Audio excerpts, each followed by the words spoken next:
주님이 함께 하시는데도 그렇게 됩니다. 분명히 주님은 연약한 우리들을 통해서라도 하나님의 역사하심을 분명히 나타낼 수가 있습니다.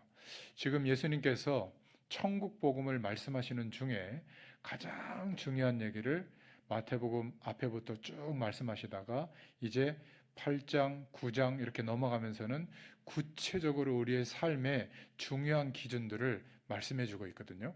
여러분 그렇게 깨달아지시죠? 이번 주에도 그렇습니다.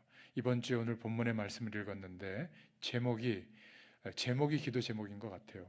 내 믿음이 너를 구원하였다 하시니 여자가 그 즉시 구원을 받으니라. 오늘 보니까 이 병 고쳐주세요 그렇게 말한 게 아니죠. 또 예수님께서 돌이켜 그를 보시며 이르시되 딸아 안심해라. 그 문제 안심해라. 내 믿음이 너를 구원하였다 하시니 여자가 그 즉시 그 혈류병이 나으니라 그렇게 하지 않고요 구원을 받으니라 이렇게 말하고 있는 겁니다. 왜 그렇죠? 우리는 문제가 크잖아요. 어려움이 크잖아요. 힘드니까 이 땅을 살아가야 되니까. 그런데 주님이 보시는 것은 즉시 구원을 얻으니라. 생명이 회복되어야 될 줄로 믿습니다. 영원한 하나님 나라의 배경 속에서 살아가게 되는 줄로 믿습니다. 이 축복이 우리의 실제가 되도록 오늘도 은혜를 주시는 줄로 믿습니다. 따라해 보세요. 내 믿음이 너를 구원하였다. 예수님을 그리스도로 믿는 믿음인데요. 오늘 말씀을 통해서 우리의 생애 가장 중요한 답을 하나님이 주실 줄로 믿습니다. 첫 번째로 보면 오늘 본문에 등장하는 주인공은 12해를 혈루증으로 앓은 여인이에요. 그냥 1, 2년도 힘든데 12해를 앓았다. 참 오랫동안 어떤 면에서 완전 절망에 빠질 수밖에 없는 한 여인이죠. 혈류증이 걸려서 12해를 앓았다고 했는데 이 본문의 내용은 마태복음에만 있는 게 아니라 다른 복음서에도 나옵니다. 마가복음에 보면 많은 의원에게 찾아갔지만 치료되지 않았고 오히려 괴로움만 더했다 이렇게 기록되어 있거든요. 아무 효과도 없고 더욱더 심각하게 되었고 말하자면 불치병에 걸려 있는 것이죠. 자, 그럼 어떻게 됐을까요? 아마 결혼도 하지 못했을 거고 가족들도 없이 혼자서 괴로움을 굉장히 당하고 있었을 겁니다. 어린아이 같지는 않고 여인이라고 하는 거 보면 나이가 좀 든 사람인 거는 확실하죠. 12년 동안 이 병을 앓았는데 도저히 나을 가능성이 없어진 상태로 지금 처해 있는 겁니다. 혈류증이라는 병이 한 번 다치면 피가 계속 나오는 경우도 있고 오늘 본문에 있는 이 혈류증이라고 하는 병은 계속 썩는 병이다 이런 견해도 많아요. 아무튼 분명한 것은 이 여인이 죽을 병에 걸려 있는 것 같습니다. 그래서 죽음과 절망만 남아 있었죠. 가끔 우리가 인생을 살아가는데도 그런 절망이 찾아올 때가 있습니다. 건강할 때는 잘 모르지만 병에 걸리게 되면 우리는 절망 가운데 처할 수 있습니다. 그런 상황이 되죠. 만약 죽을 병이 걸리면 또 달라집니다. 오늘 본문의 이 여인은 죽을 병에 걸렸다가 정말 꿈 같은 축복의 기회를 맞이하고 있는 거예요. 만약 우리 가족이나 저와 여러분 자신이 이런 여인과 같은 축복을 받는다면 얼마나 기쁘겠습니까? 다행스럽게 이 여인은 오늘 본문에 보니까 예수 그리스도를 만남으로 말미암아 모든 고통과 저주와 또 그 불치병에서 해방되어지는 축복이 오늘 주어지게 되죠. 이것은 사람의 생각으로는 잘 이해가 될 수가 없는 부분입니다. 한마디로 말하면 기적이 일어난 거죠. 어떻게 이런 일이 일어났겠는가? 우리들 중 대부분은 저는 아프지 않은데요, 건강한데요, 뭐 이 말씀은 나하고 별로 상관이 없는데요, 뭐 그렇게 생각할 수도 있겠죠. 그런데 육신적인 병만 병이 아니라 우리가 가지고 있는 문제도 하나의 힘든 병 아니겠어요? 다른 사람이 알 수 없는 정신적인 병도 병입니다. 짧은 시간에 하나님의 말씀을 들으면서 내가 이 문제를 어떻게 해결할 것인가에 대한 답을 찾아가야 될 줄로 믿습니다. 질병 때문에 고통하는 분, 또 정신적인 병 때문에 고통스러운 분, 오늘 하나님의 말씀을 잘 듣고 치유받는 축복이 있게 되기를 축원합니다. 하나님의 말씀에 기록되어져 있고 증거도 많이 있기 때문에 그리스도 안에 회복된 우리도 같은 치유의 축복을 받을 수가 있는 거예요. 어떻게 보면 병 없는 사람이 없죠. 거의 다 아프고 있습니다. 또 몇 병이 없다고 할지라도 우리에게는 여전히 크고 작은 문제들이 다 있습니다. 어떤 사람은 어쩌면 평생 해결되지 않을 수 있는 문제도 있어요. 내가 공부를 못한 어떤 그런 거, 상처, 또 경제적으로 정말 어려운 거, 이런 거, 또 독특한 성격 때문에 오는 힘든 거, 또 가정의 많은 문제들, 이런 게 해결되면 좋은데 여전히 있을 수도 있습니다. 그런데 중요한 것은 저와 여러분의 어떤 면에서 육신적인 문제와 병은 거의 문제가 되지 않는다고 볼 수가 있어요. 사실은 좀 견디면 되는 것들도 있고요. 의사의 도움을 받아도 되는 여러 가지 도움받을 수가 있는 겁니다. 그런데 성경이 말하고 있는 영적인 문제들, 가문에 계속되고 있는 문제, 하나님 떠나서 특별한 우상 숭배를 했기 때문에, 특별한 신념에 붙잡혀 있기 때문에 계속되는 문제가 되풀이 되어서 후대들에게까지 나타나는 문제, 또 개인에게 있는 특별한 어려운 문제들, 이런 문제들이 있습니다. 이런 영적인 문제는 해결받기가 어렵죠. 지금 천장에서 비가 계속 오다 보니까 크랙이 생겨가지고 약간 좀 빗방울이 한두 방울씩 이렇게 떨어지는 곳이 있습니다. 의자를 앞뒤로 이렇게 밀어주시고, 제가 그 주인분에게 얘기했는데 아마 이번 주에 고쳐지겠죠. 하여튼 기도가 필요한 매일매일입니다. 오늘 말씀을 통해서 꼭 기억하세요. 12해를 앓은 혈류증, 이 불치병에 걸린 여인과 비슷하게 우리도 살아가면서 인생에 많은 문제들이 있는데, 특별히 오늘 기도 제목 삼을 것은 우리 가문에 있었던 문제, 또 개인에게 와 있는 특별한 어려운 문제들이 한순간에 생긴 게 아니라 오랜 시간 동안 우리도 모르는 사이에 합쳐져서 온 결과거든요. 또 그런 것들 때문에 다른 사람은 모르는 내가 막 힘들고 고달프고 시달리는 그런 영적 문제가 된 것들, 이런 것들을 두고 오늘 하나님이 우리에게 말씀하시는 답을 얻을 수 있기를 축원합니다. 자, 그러면 어떻게 해결받을 수 있는가? 오늘 큰 두 번째로 지금 오늘 마태복음 9장 18절에 이런 말씀이 있습니다. 예수께서 지금 야이로의 딸, 회당장의 딸을 고치러 가는 중에 일어난 일인데, 이때 길을 가고 있는데 12의 혈류증을 앓고 있는 여자가 나타난 거예요.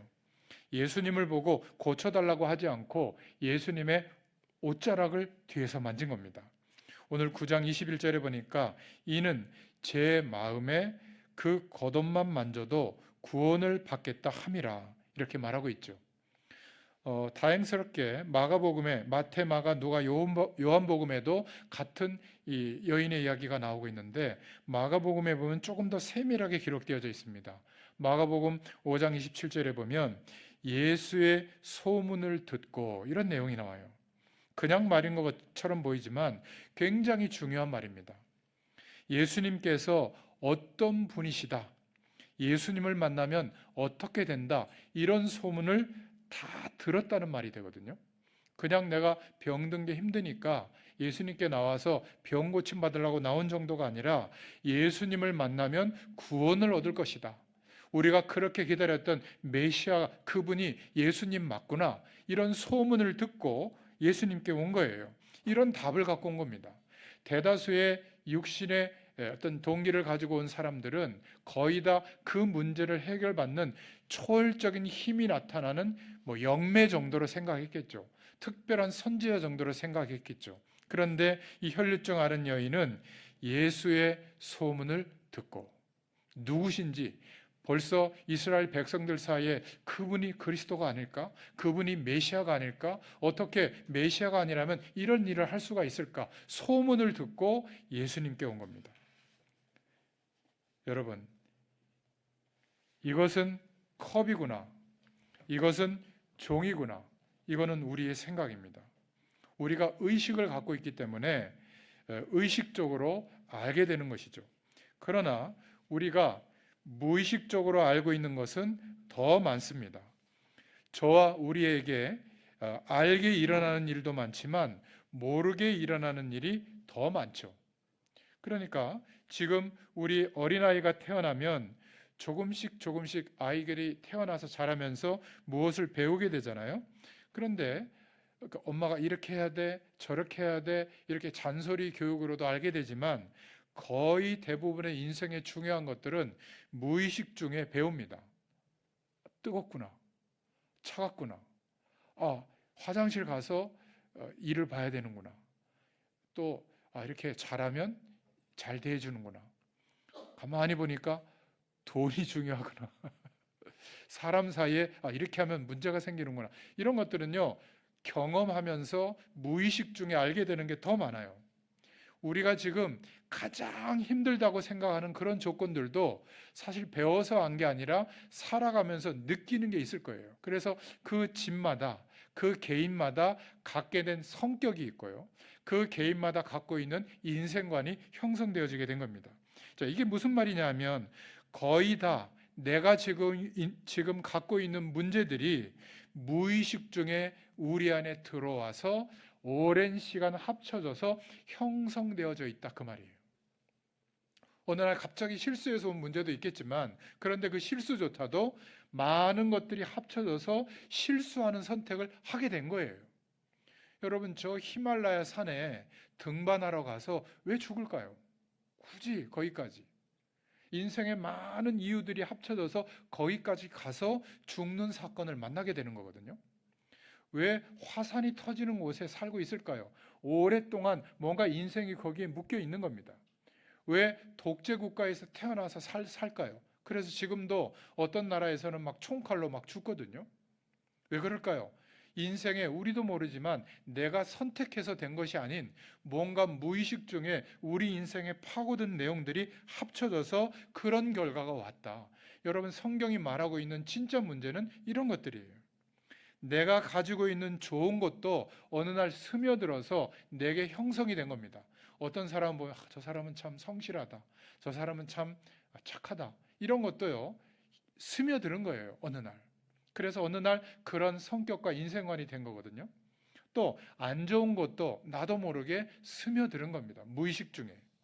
자, 그렇다면 오늘 저와 여러분이 하나님의 말씀을 잘 알아들으면 굉장한 답을 얻을 겁니다.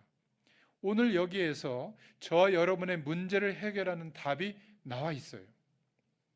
지금 이 여인이 예수님의 소문을 얼마나 잘 들었는가 하면, 내가 힘들지만 건강한 몸이 아니잖아요. 아마 움직이기도 힘이 들었을 거예요. 죽을 몸을 끌고 아마 몇 날 며칠을 기어서 왔을지도 모릅니다. 예수님이 어디 지나간다는 소식을 듣고 거기까지 온 거예요. 문제가 아니라 이 여인이 갖고 있는 생각이에요. 예수님께 가면 된다. 예수님께 가면 나의 어떤 문제도 해결받는다. 왜냐? 그분은 메시아가 아닐까? 혹시 내가 구원받지 않을까? 하나님의 영원한 축복이 회복되지 않을까? 이 여인이 가지고 있는 생각과 믿음이 중요한 겁니다.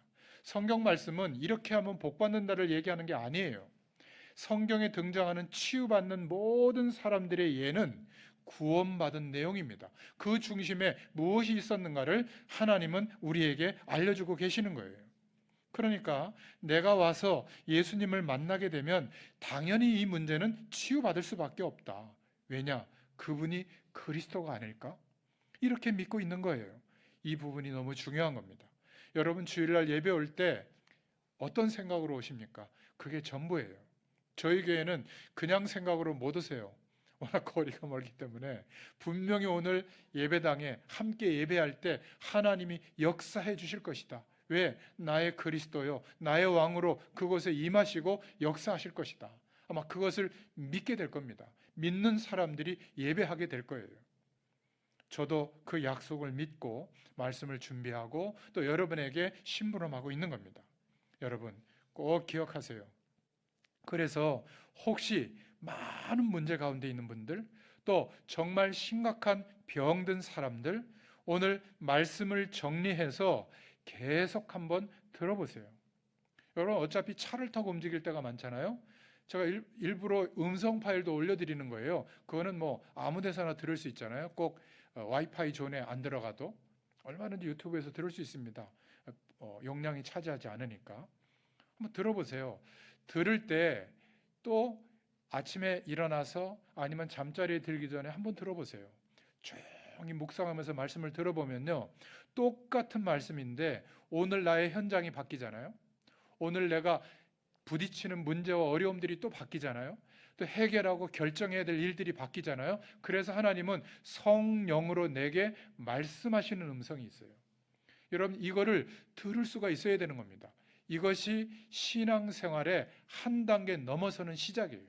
그렇지 않으면 예배당에 와서 예배 드리는 걸로 때우려고 하는 거예요. 그것도 나쁜 건 아닌데, 그래서는 우리 인생에 많은 문제들이 있는데 그때마다 막 흔들릴 겁니까?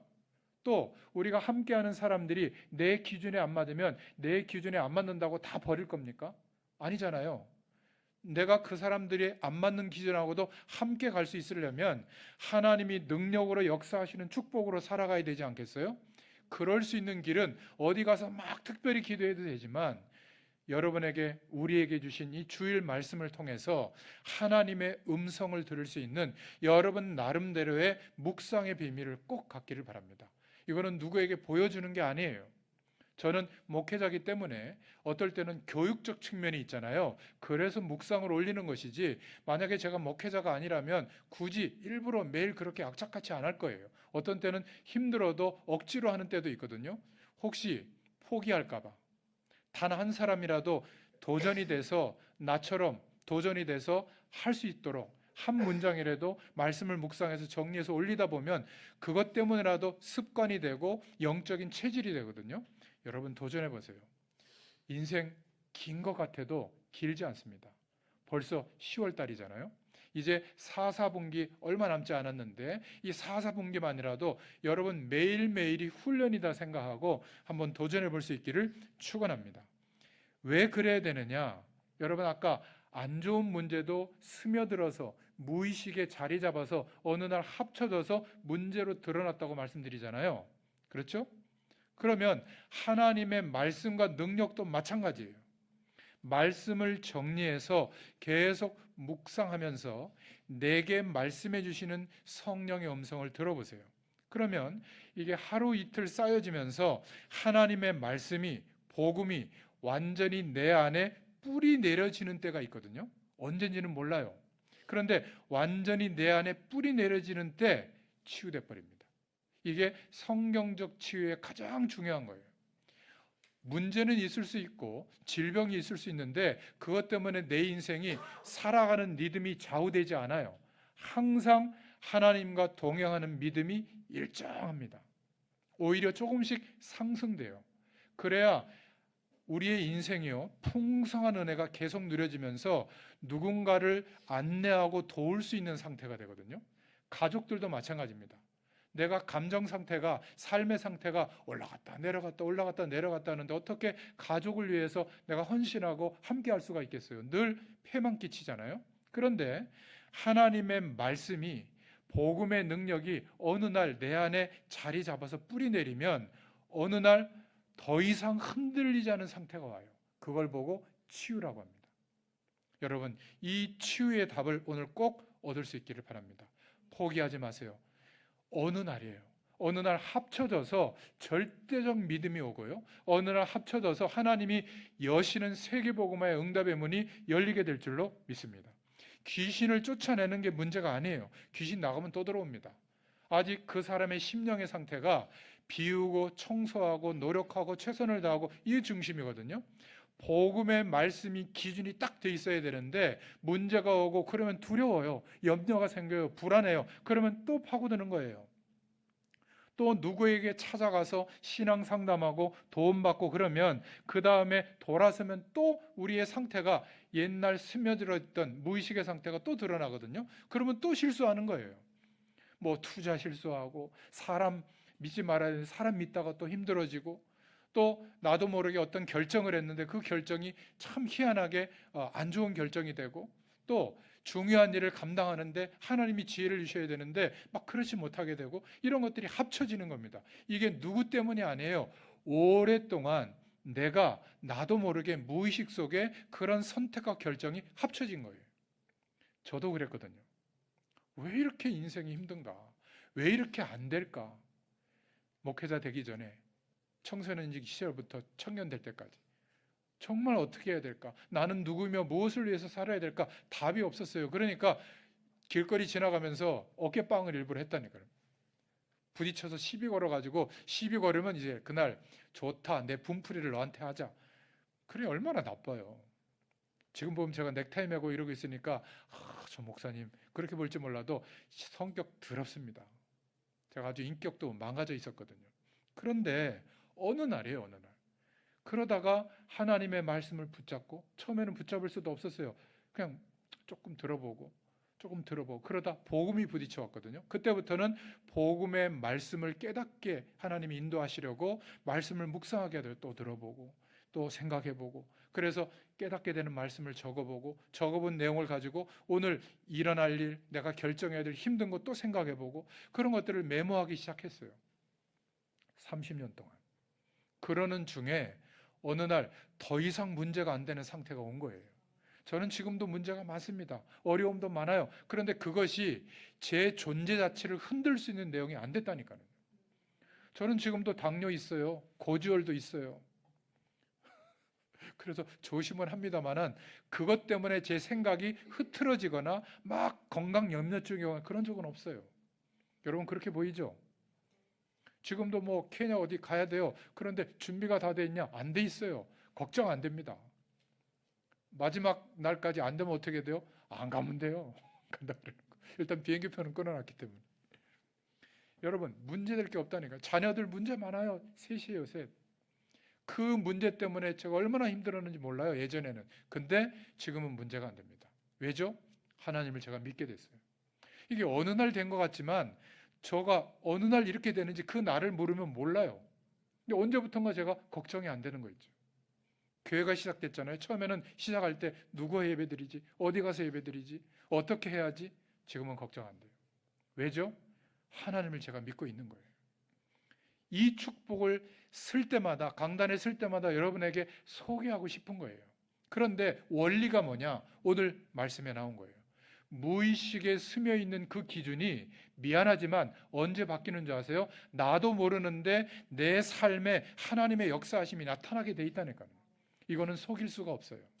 그래서 현장에서 우리가 예배하는 거예요. 주일 예배 가지고 우리가 좀 부족한 듯 싶으니까 현장에서 일주일에 한 번 내 삶의 현장에서 말씀 운동을 지속하는 거예요. 다른 말씀이 아니라 복음을 설명하고 복음을 붙잡는 말씀. 여러분 어느 날 절대적 믿음이 오잖아요. 초대교회 역사가 일어납니다. 숫자가 그렇게 많은 거 저는 그렇게 중요하지 않아요.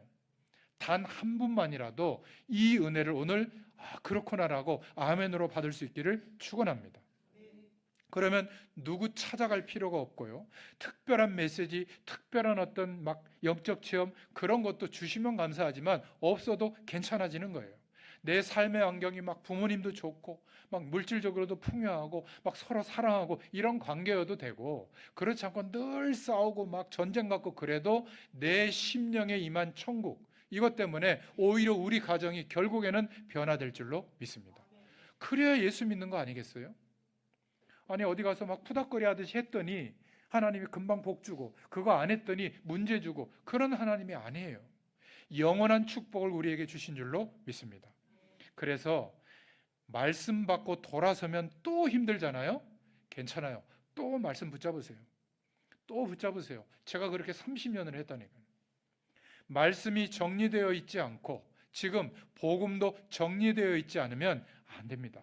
그러면 상황에 따라 흔들려요. 또 감정적인 은혜가 오면 그게 또 전부인 줄 알아요. 성경을 또 연구하다 보면 그게 또 전부인 줄 알아요. 또 어떤 간증, 중요한 간증을 들으면 나도 저렇게 하면 되겠네. 그 또 간증의 영향을 받아요. 그러니까 설교 말씀을 많이 들으면 좋은 것 같아도 방향이 다 있잖아요. 100번 설교 들으면 100명 증거하는 말씀에 방향이 있기 때문에 그 말씀을 다 따라갈 수가 없으니까 어떻게 되죠? 듣고 끝나는 거예요. 그런데 여러분이 속해 있는 주일 교회 강단의 말씀을 붙잡고 일주일 동안 듣고 묵상해보고 해보세요. 그러면 성령의 음성이 구체적으로 응답받게 됩니다. 오늘 오후 시간에 그런 부분을 말씀드릴 거예요. 이제 신앙교육이 시작이 되고 전도훈련이 시작이 되는데 제일 첫 번째가 뭐냐? 내가 가지고 있던 틀에서 벗어나야 돼요. 틀 속에서 자꾸 복음을 집어넣는 거거든요. 그게 바뀌어야 돼요. 어떤 틀이 있죠? 목회자가 그래서 안 돼. 교회가 그래서 안 돼. 말씀이 부족해서 안 돼. 그거는 우리가 예전에 갖고 있던 틀이거든요. 아닙니다. 완전히 새 복음의 틀 속에 우리가 뿌리낼 수 있기를 축원드립니다. 오늘 하나님의 말씀을 우리가 마음껏 증거할 만큼 정리될 때까지 말씀을 담을 수 있기를 축원합니다. 왜냐? 분명히 하나님의 말씀은 살았고 운동력이 있다고 했잖아요. 내 삶에 살았고 운동력이 있는 말씀 체험할 때까지 한번 하나님 바라볼 수 있기를 축원합니다. 저는 어제 너무 감사한 것은 한 달, 2달 정도 우리 기도 제목을 가지고 기도하잖아요. 여러분 기도하실 때 다른 사람 중보 기도하는 그 내용을 갖고 기도할 때 저 사람이 이렇게 힘들게 살고 있구나. 그러면 잘못된 기도예요. 중보해 주세요. 그리고 판단하지 마세요. 아시겠죠? 중보 기도해 주세요. 저는 그래서 솔직한 기도를 내는 게 중요하다고 봐요. 하나님 앞에. 여러분들 같이 기도할 때 꼭 불신앙 틈타지 않도록 기억하셔야 돼요. 그런데 어떤 분은 저 현장에서 한 분이 기도 제목을 냈는데 자기 직장 동료예요. 신앙생활을 잘 못하고 있어요. 가정이 너무 어려워. 아마 이혼한 것 같고. 근데 여자분인데 자녀들이 한 자녀는 방에서 안 나와요. 그리고 한 자녀는 불치병에 걸렸어요. 그래서 호스피스 병동에 이제 들어가게 됐어요. 그래가지고 거의 복음 얘기를 하려고 해도 막 이렇게 잘 안 받아들이는 상태였는데 계속 기도했단 말이에요. 저도 기도하고 여러분도 기도해 줬잖아요. 근데 결국엔 어제 마음의 문이 열리고 그 어머니가 이제 병원에 오게 되고 같이 가가지고 그 기도했던 권사님, 기도 제목 냈던 권사님 같이 가서 정말 막 이렇게 능결가지고 거의 막 의식이 왔다 갔다 하는 그 청년에게 복음 전하고, 저는 그 동생이 있는지 몰랐는데 동생도 있더라고요. 여자 동생도 같이 복음 전하고 간단하게 예수님이 그리스도라는 사실만 이야기하고 영접 기도를 했거든요. 제가 막 왈칵 눈물이 쏟아지려고 했는데 영접 기도 했기 때문이 아니에요. 우리의 기도를 하나님이 기억하시는구나. 이 청년이 이제 얼마 남지 않아서 장례 치르기 전에 생명을 구원해 주시는구나. 보너스로 그 동생까지 구원해 주시는구나. 얼마나 감사했는지 모릅니다. 권사님 문자 왔더라고요. 정말 목사님께 감사합니다. 그래서 그랬어요. 주의 은혜입니다. 저는 그런 제시를 하면 스케줄 다 제쳐두고 공예배라도 멈추고 가서 영혼 구원할 거예요. 그것 때문에 우리가 있는 거 아니겠습니까? 그죠? 얼마나 감사한지 몰라요. 여러분이 기도하는 그 기도가 땅에 떨어지지 않습니다. 반드시 하나님의 시간이 되면 하나님이 역사해 주실 줄로 믿습니다. 지난 주일에는 우리가 기도했던 두 사람이 와서 또 예수님 영접했잖아요. 이런 일이 계속되고 있어요.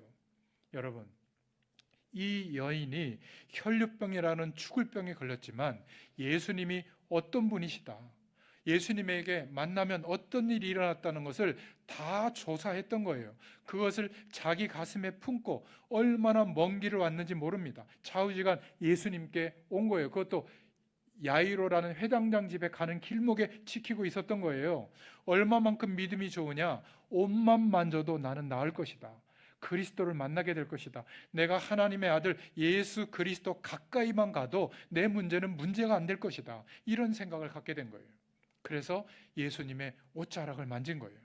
그랬더니 오늘 예수님이 분명히 영적 비밀을 말씀하셨거든요. 뭐라고 얘기했죠? 따라 걱정하지 마라. 그 문제는 걱정하지 마라. 너의 믿음이 너를 구원하였다. 우리는 엉뚱한 것을 믿는 게 아니에요.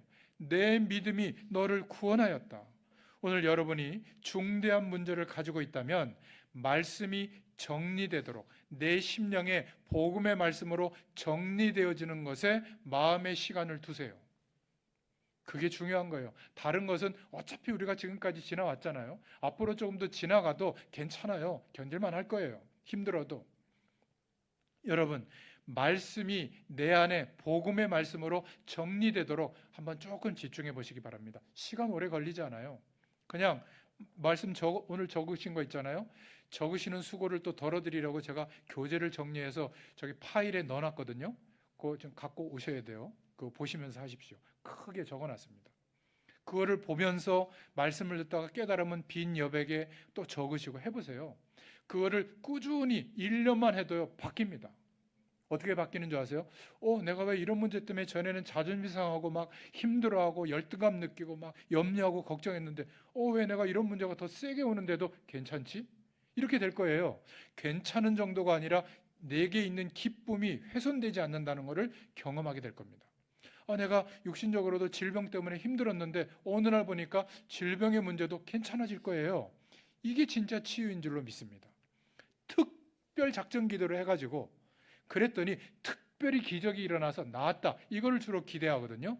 그거는 성경적이지 않아요. 그러면 또 질병이 오면 또 그렇게 매달려야 되잖아요. 질병이 와도 괜찮아야 될 줄로 믿습니다. 오늘 기억하세요. 내 믿음이 너를 구원하였다. 하나님의 말씀을 제대로 정리할 수 있기를 바랍니다.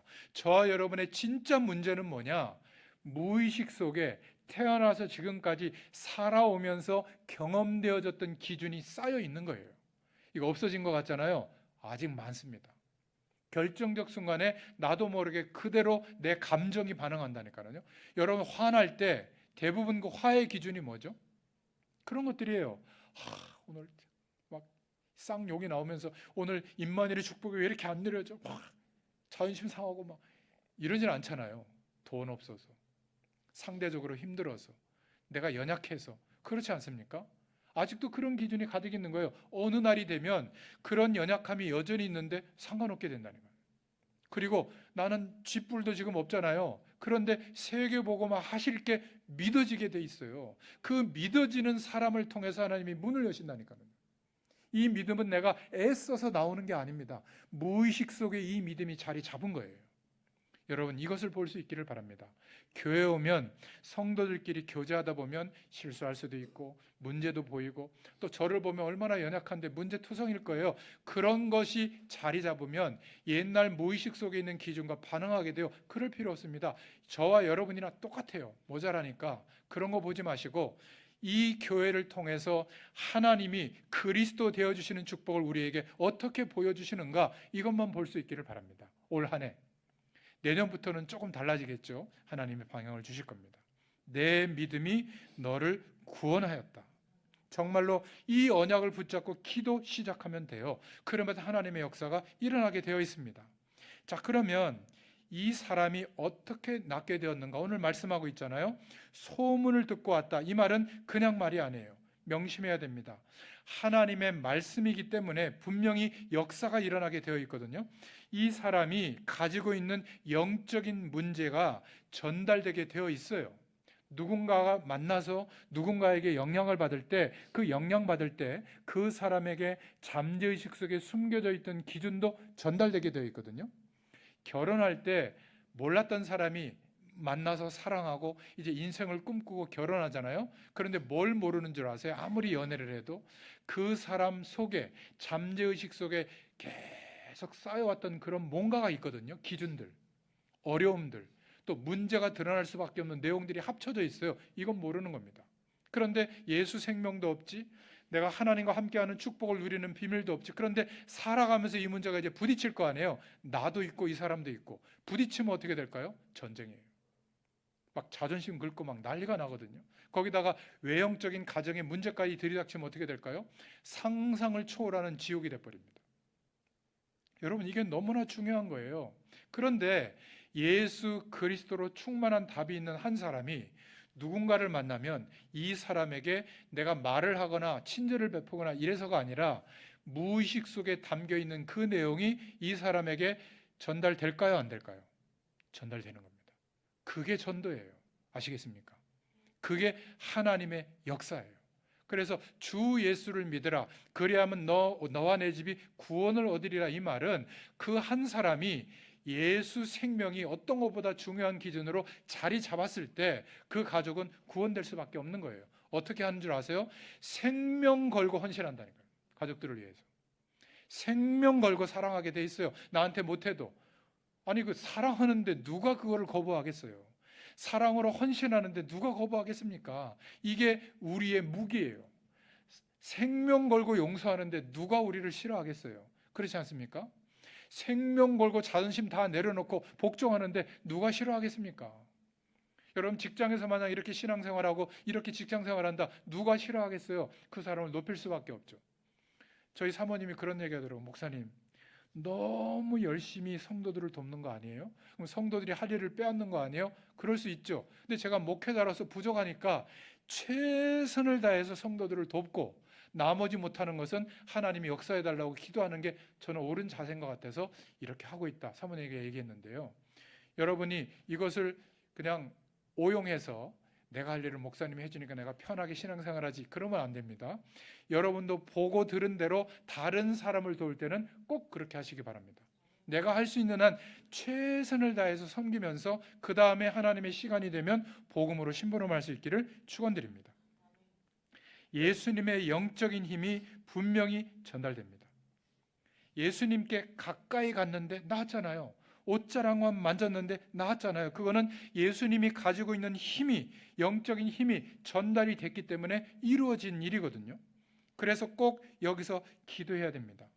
여러분이 기억해야 됩니다. 뭐냐면 간혹 영적인 어려움이 크게 있던 사람이 막 집중으로 하나님께 기도하다가 은혜 받아서 치유받은 사람이 있거든요. 그래서 그 사람이 누군가를 막 치유하러 다니는 그런 치유 집회도 하고 이런 것들이 있습니다. 뭐 나쁜 건 아닌데, 근데 기억해야 될 거 있어요. 과거에 영적인 문제를 가지고 있었다는 것은 오랫동안 무의식 속에 뭔가가 담겨져 있는 거거든요. 이게 과연 예수님의 능력으로 병은 나았지만 그 문제까지 완전히 치유함을 받았을까요? 성격 그대로이지 않습니까? 그런 막 집회하는 데 가보면 막 이상하지 않습니까? 폭력적이지 않습니까? 또 돈을 너무 밝히지 않습니까? 여전히 막 타락해 있지 않습니까? 왜 그럴까요, 주의 종들이? 과거에 오랫동안 무의식 속에 갖고 있던 거 그대로 있는 거예요. 그러면 나도 모르게 거기서 안수받고 그 능력이 나타나거든요. 그 사람에게 임했던 능력이 임해서 문제는 치유받을지 몰라도 그 사람 속에 무의식 속에 있던 것이 내게 그대로 전달이 될까요? 안 될까요? 전달됩니다. 이게 문제인 거예요. 그래서 나도 모르게 뭔가 굉장한 은혜를 받은 것 같은데 나도 모르는 심각한 문제가 시작이 되는 거예요.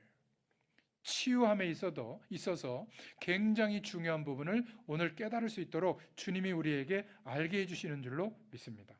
그러니까 문제는 치유될지 몰라도 그 영적으로 갖고 있던 어려움들은 그대로 전달되게 되어 있다. 그래서 아무데나 가서 막 안수받고 아무데나 막 치유 집회 가서 체험하고 이러면요 당장은 막 황홀해서 괜찮은 것 같은데 문제가 낫기도 하는데 그 다음에 오는 문제는 이제 내 힘으로 해결이 안 되는 거예요. 전염이 되는 게 아니라 전달이 된다. 영적으로 바른 사람하고 이렇게 교제하면 그것도 전달이 되지만 또 영적으로 바르지 못한 사람하고 교제해 보면 그것도 전달이 되게 되어 있어요. 그래서 우리는 가능하면 은혜를 받을 때 섬기는 교회, 강단의 말씀을 중심으로 은혜 받으면 틀림없어요. 섬기는 거에 주일 강단의 말씀은 하나님이 보호하시거든요. 또 주의 종들을 한 주일 동안 하나님이 다스리세요. 그래서 정말 성도를 위해서 기도하면서 이 교회에 주신 비전이 이루어지도록 하나님이 말씀을 주시는 겁니다. 그러면 아마 굉장히 중요한 응답들을 누리게 될 줄로 믿습니다. 꼭 기억하시기 바랍니다.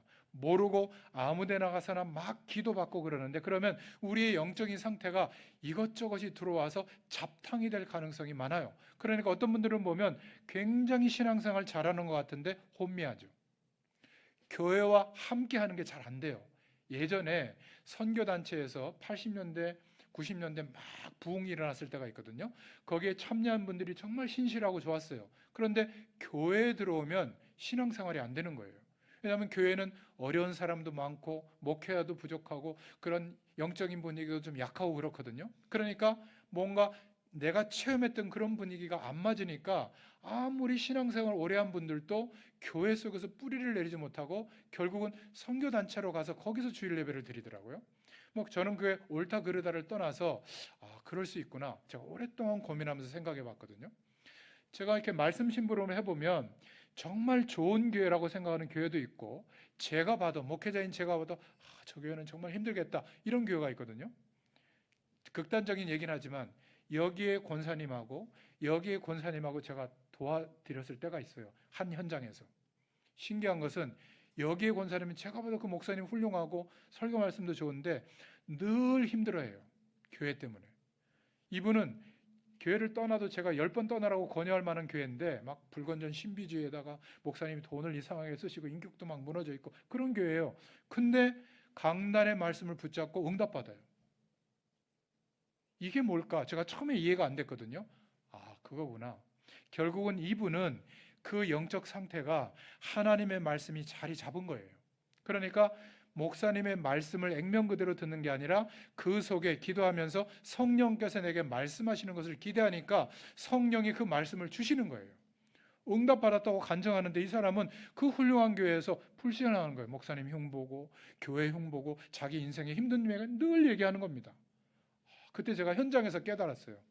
나도 돌아가서 교회 많은 일들을, 제가 30년 동안 교회를 섬겼기 때문에 교회 목사님 교회 일 모르겠어요? 저는 그게 눈에 들어오지 않았어요.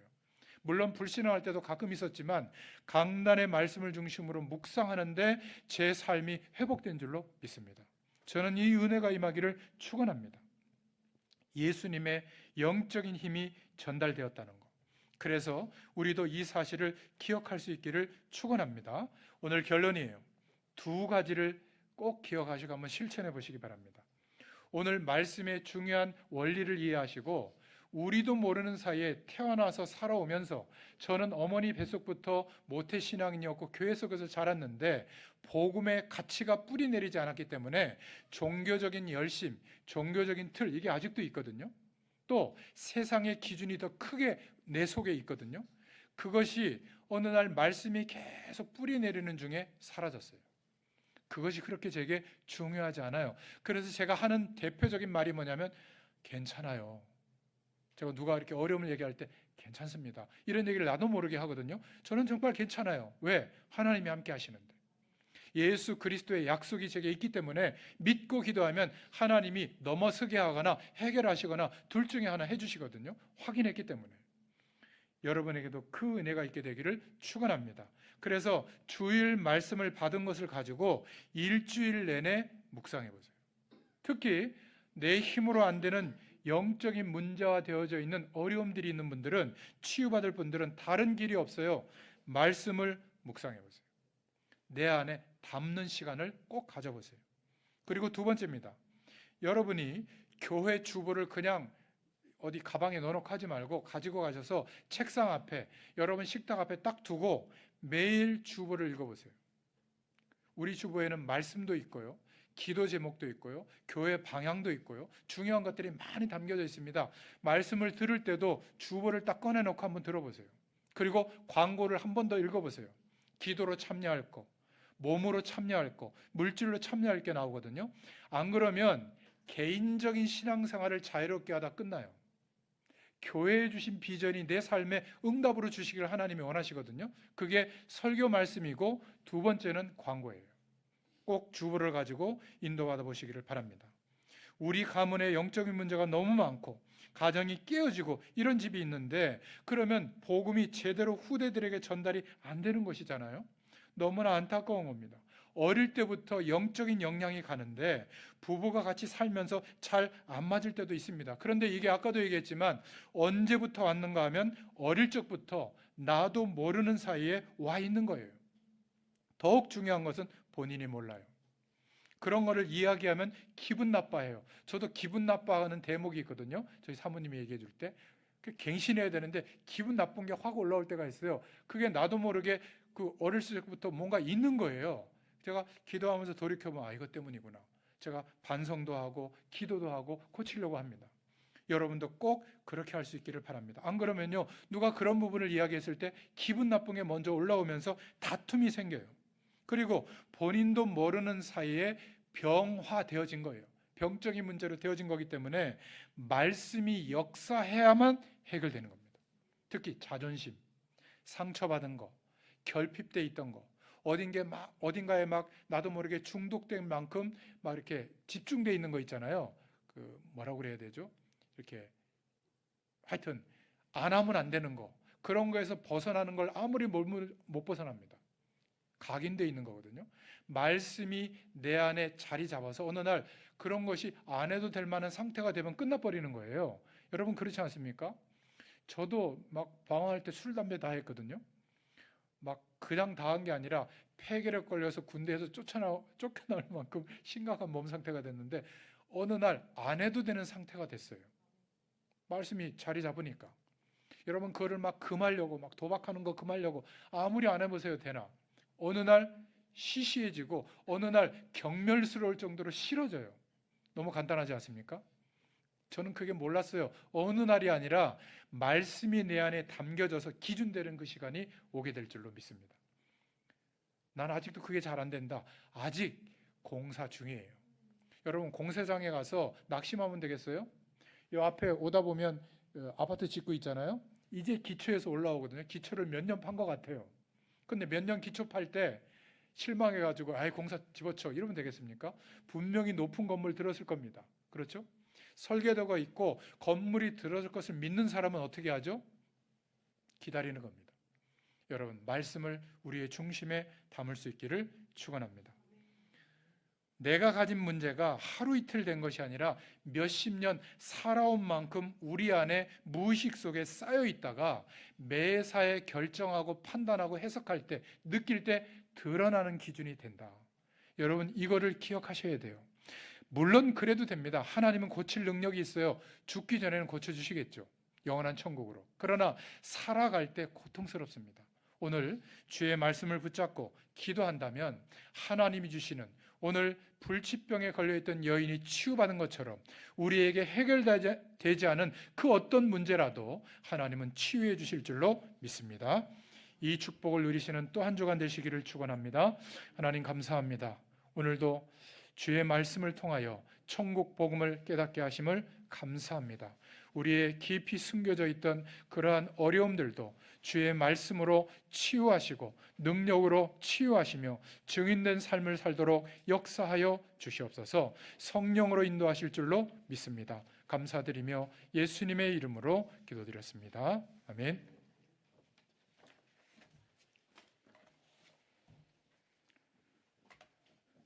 다 같이 408장 찬양 드리시면서 하나님께 봉헌 드리겠습니다.